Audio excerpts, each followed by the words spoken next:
ഈ മാസം 22-ന് ദീർഘനാളത്തെ വനവാസത്തിന് ശേഷം ശ്രീരാമൻ അയോധ്യയിലേക്ക് തിരികെ എത്തുമ്പോൾ അതിലേറ്റവും അധികം സന്തോഷിക്കുന്ന ഒരു വ്യക്തി തമിഴ്നാട്ടിലെ ശ്രീരംഗത്തുണ്ടാകും.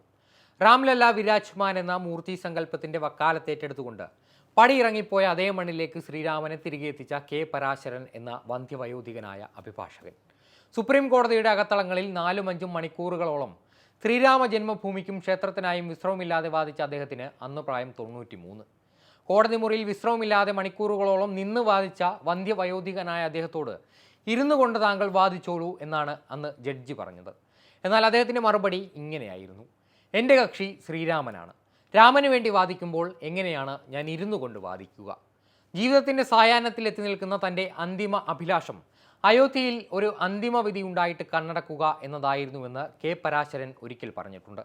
എന്തായാലും അതിനുള്ള ഭാഗ്യം അദ്ദേഹത്തിനുണ്ടായി.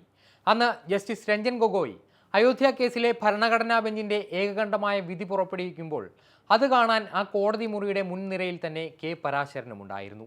ഒടുവിൽ അയോധ്യയിലെ ശ്രീരാമക്ഷേത്ര ട്രസ്റ്റിനെ നയിക്കാൻ നരേന്ദ്രമോദി സർക്കാർ തെരഞ്ഞെടുത്തതും മുതിർന്ന സുപ്രീം കോടതി അഭിഭാഷകനായ കെ പരാശരനെ തന്നെയായിരുന്നു. പ്രത്യയശാസ്ത്രങ്ങൾക്ക് അതീതമായ BJPക്കും കോൺഗ്രസിനും ഒരുപോലെ സ്വീകാര്യനായ വ്യക്തിത്വമായിരുന്നു കെ പരാശരൻ.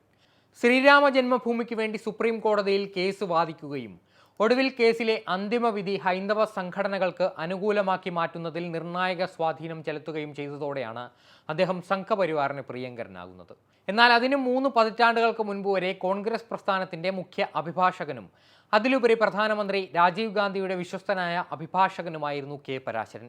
ബോഫേഴ്സ് കേസ് കോടതിയുടെ പരിഗണനയിലിരിക്കെ രാജീവ് ഗാന്ധിക്ക് വേണ്ടി കേസ് നടത്തിയത് അദ്ദേഹമായിരുന്നു.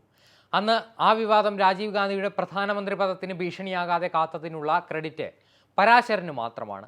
കാരണം 1987-ൽ ബോഫേഴ്സ് കേസ് വിവാദമാകുമ്പോൾ അന്നത്തെ പ്രസിഡന്റായ ഗ്യാനി സെയിൽ സിംഗ് പ്രധാനമന്ത്രി രാജീവ് ഗാന്ധിയെ അതിൻ്റെ പേരിൽ സ്ഥാനഭ്രഷ്ടനാക്കിയേക്കും എന്ന തരത്തിൽ അഭ്യൂഹങ്ങൾ സജീവമായിരുന്നു. അങ്ങനെ കോൺഗ്രസുമായി പതിറ്റാണ്ടുകളുടെ ബന്ധമുള്ള അദ്ദേഹത്തിന് 2012-ൽ പാർട്ടി രാജ്യസഭാംഗത്വം നൽകിയിരുന്നു.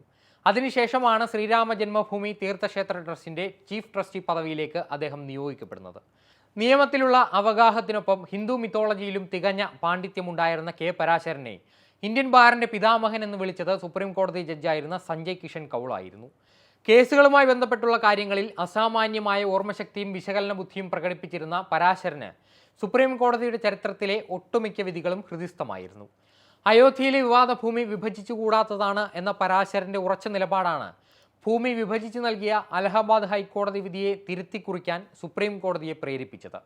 അടൽ ബിഹാരി വാജ്പേയി പ്രധാനമന്ത്രിയായ കാലത്ത് കെ പരാശരനെ രാജ്യം പത്മഭൂഷൺ നൽകി ആദരിച്ചു.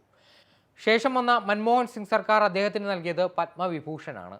അതോടൊപ്പം രാജ്യസഭാംഗത്വവും കോൺഗ്രസ് കെ പരാശരന് വെച്ച് നീട്ടി. രാജ്യസഭാംഗം എന്ന നിലയിൽ നാഷണൽ ജുഡീഷ്യൽ അപ്പോയിൻറ്റ്മെന്റ് കമ്മീഷനെയും അദ്ദേഹം അക്കാലത്ത് നിയന്ത്രിച്ചിരുന്നു.